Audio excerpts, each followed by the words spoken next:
You're recording. When we're done, just hit that red button again. Right. But you have to be holding your genitalia when you do it. I have to hold my genitalia when I do it? Alright. I better put the cigarette out because I don't want to set myself on fire. You best be fucking directed. I'll be directing when you start playing. Look, there he is.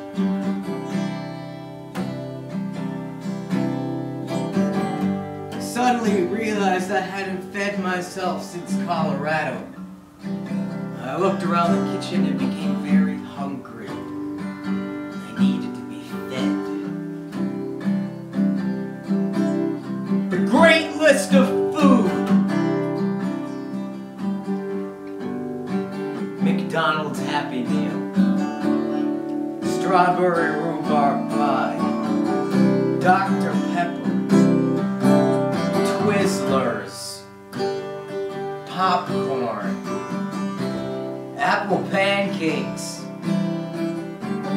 peanut butter and jelly sandwiches, chicken sandwiches, chicken wings, General Tso's chicken, chicken fingers, mozzarella sticks, marinara sauce, onion rings, ranch dressing, Keebler fudge grams, Oreo cookies, Christmas cookies, SpaghettiOs, fruit roll-ups, Hot Pockets, Honey Nut Cheerios, birthday cake, Ben & Jerry's Coffee Heat Bar Crunch ice cream, pizza, Flintstones chewable vitamins, Doritos, potato salad, salmon, creamy green beans,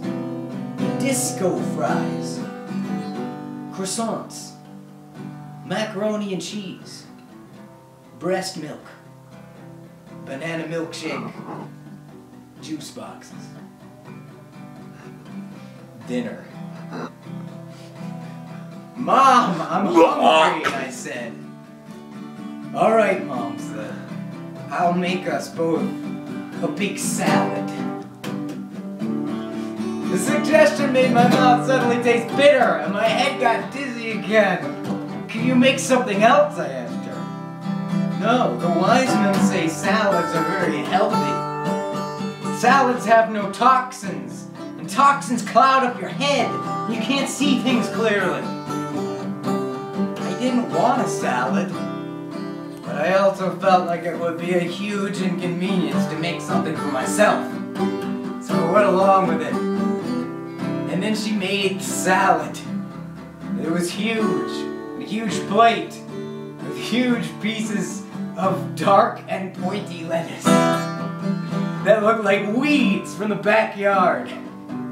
There were also tomatoes, red peppers, and cauliflower, and giant toadstool mushrooms, and currants, and walnuts, and lots of seeds. Everything on the salad was on the great list of gross food. And the worst part was, there was no dressing on it whatsoever. I don't think I can eat this, Mom, I said. I tried to eat it anyway. I was right. My tongue was rejecting everything on the plate. It forced me to get up and look in the fridge and the pantry for alternatives. But neither contained anything from the great list of food anymore. I remember things had been going in this direction since I left the nest.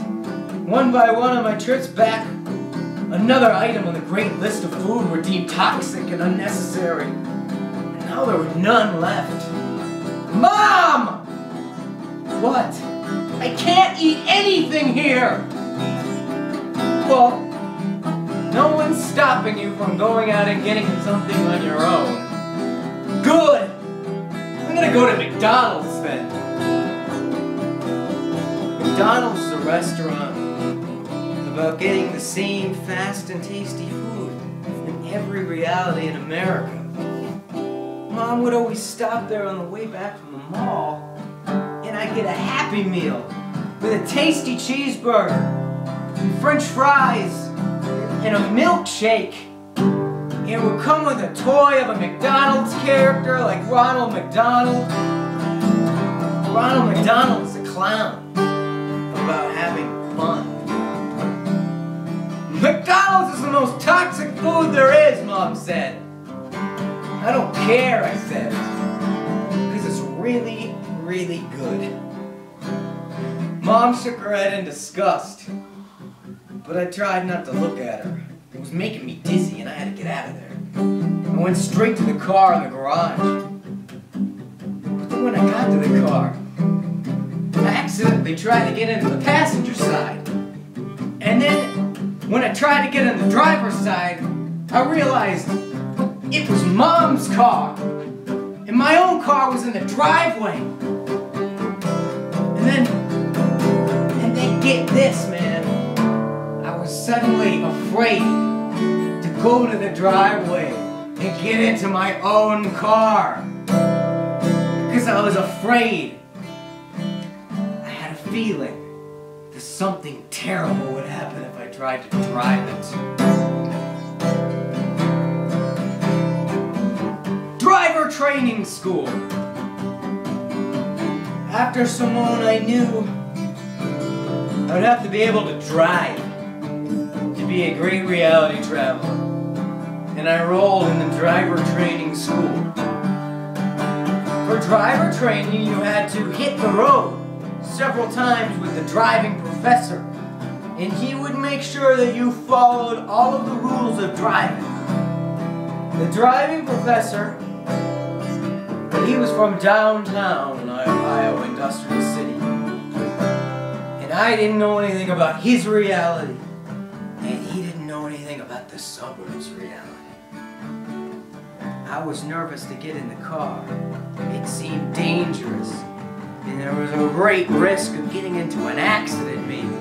The driving professor could sense this and didn't like it. How come you're not relaxed, man? He said. Everyone else in driver training school is relaxed because they think it's fun. Everybody is relaxed except you. I didn't know how to answer. And then we hit the road and he told me to do things like make a left turn. The left turn was hard because sometimes you didn't have a left turn signal. And you had to anticipate a gap in traffic. And if you misread that gap, there could be an accident. How come you hold your breath every time you make a left turn? The driving professor yelled. He didn't answer. How come you never speak? The driving professor yelled. I don't know, I mumbled. Huh? I can't hear you. I don't know, I said a little louder. You don't know much, do you? He said. I was afraid to be in the car with him because I knew he was going to be a mean Nazi about everything I did. Then one time he told me to go on a 2-lane road so I could practice lane changes. He told me to go from the right lane to the left lane. It was hard because if you didn't check very carefully, there might already be somebody in the lane and then you'd hit them and get in an accident. You're holding your breath again, he said, as I made the lane change. I'm sorry, I said.